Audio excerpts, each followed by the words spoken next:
how demolition happens and why no warning is a lie. Every time a community gets demolished in Ghana, the story is the same. Residents appear on television crying. They came with no warning. They destroyed everything. We had nowhere to go.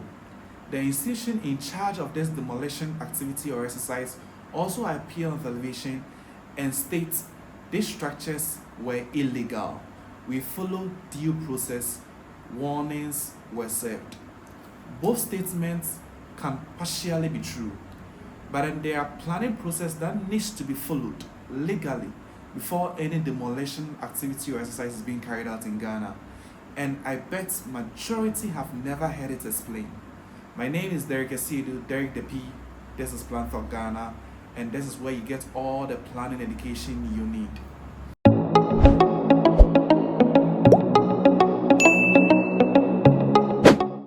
Let me say this very clearly. Demolition in Ghana is very legal. The government of Ghana has the power to actually demolish both legal and non-legal structures in the name of public interest. But legal does not mean unlimited. There are due process that needs to be followed in order to carry out any demolition exercise in Ghana. For those who have permits or titles to the land and those who do not have any claim to the particular piece of land they are settling on. Understanding those requirements is how community members protect themselves. The first part is the legal process. Here we are going to look at 4 things under the legal process. The first one to look at is identification.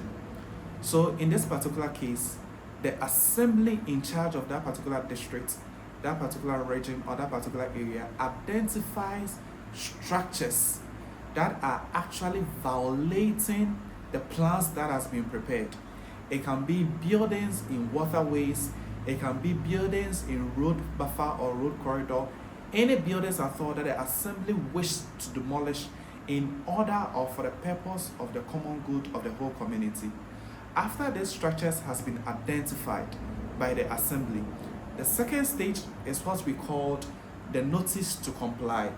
So under the notice to comply, a formal notice is issued to owner or occupant. So here we have identified that your building needs to be destroyed or demolished for a particular project. After the structure has been identified, we will send you a notice informing you of whatever it is that needs to be done and when it needs to be done. The notice specifies the violation and gives a time frame. So they said typically it's between 30 to 60 days. That is what the notice is supposed to say. 30 and 60 days is actually giving you ample time for you to prepare and either appeal or evacuate your current residence to actually a new residence. The third thing that we are looking at is the right to appeal. So under the right to appeal, a person who receives the notice to comply has the right to appeal it to the district assembly or higher tribunal. So here we've given you a notice that this particular structure of yours, the housing units that you're actually settling in, we need to take it down for a road expansion. Let's use road expansion as a practical example. We need to take your house down for a road expansion. They've given you a period between 30 days to 60 days for you to prepare. Now, personally, you don't agree with the decision that came to you. You have the right to actually retaliate or appeal. That is what we call appeal to the case that has been brought to you. So you appeal to the district assembly or to a higher tribunal that you don't agree to whatever it is that they want to do with your particular piece of land or your particular property. The fourth thing that we want to look at is if there is no appeal or you try to appeal and then the appeal fails, then the assembly can carry out with its demolition exercise. Even with the demolition exercise, a notice again is being served to the affected people. So here, first of all, even after they identify the structure, they send you a note to inform you of whatever activity that is going on. Then your building is part of the affected residents. And even after the whole process is done and they want to carry out the demolition, they have to send a final notice to the people who are affected by this particular activity so that they will know when this particular demolition exercise is meant to carry out. Now, is this process always followed? The honest response is no. The reason is that in practice, notices are sometimes posted on buildings that people cannot actually read, in languages or location people cannot actually see or read. Again, notices are given, but then the time frame is absurd. It's impossible to comply or follow. Sometimes these particular activities, this whole activities, identification, compliance, they are not even communicated clearly. You just wake up one day and then you see a bulldozer in front of your house with the assembly holding a microphone announcing that everybody's supposed to leave the premises because there's a demolition activity that needs to happen now and then. Poor communication. Now, let's talk about the compulsory acquisition. So with the compulsory acquisition, we are talking about individuals that do have, 1, entitlements to the land, 2, building permits, 3, occupancy permits. So in the legal sense, they have all the rights to occupy that particular piece of land. This is the section we are going to look at the moment. There is a separate legal pathways called compulsory acquisition. This is different from demolition and illegal structure. This is basically the government taking your land and telling you that they need your land for legal or public purposes. Under the 1992 Constitution of Ghana, the government has the right to take any land at all, whether the land is legally owned or not, for the purpose of public benefit. This particular process requires the government to pay prompt and adequate compensation. In theory, it is meant to protect individual, but then in practice, prompt can sometimes even mean years. And an adequate compensation, well, most community members do not even have the capacity to go to court and negotiate the price that has been given to them.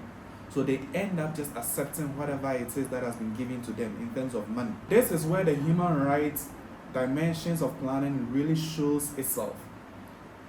Planning law gives government enormous power over land and other people's homes. The question is always whether the power is used with a human being centered. So here lies the case. We are having a committee that is responsible to step in and protect the interest of the people. So the human being is the center focus here. But then in practice, does it always happen? Do we have institutions that step in and talk for the vulnerable people in our community? The communities most vulnerable to demolition in Ghana are usually informal settlements.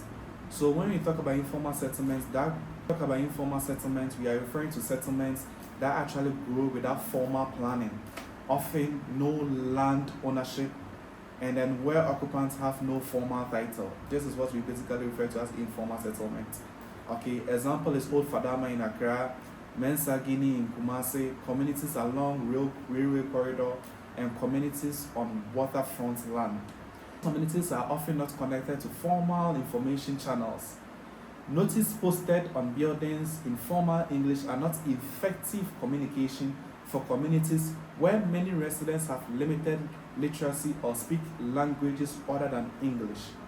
Effective notice, the kind that gives people a genuine chance to prepare, appeal, or relocate, requires community engagement. It requires meeting people in their spaces. It requires translation. It requires time. When governments give this engagement, notice for served becomes a technicality rather than a genuine effort to protect people. Some structures need to go down because they are dangerous or because they are blocking infrastructure that serves millions. But the manner of demolition, the process, the compensation, the resettlement is where humanity of planning system is actually revealed. Know where or who your assembly representatives are, and in case notice is served, do not sit down idle and wait. Speak immediately. Do not wait. This is Plan Talk Ghana, and my name is Derek Asir.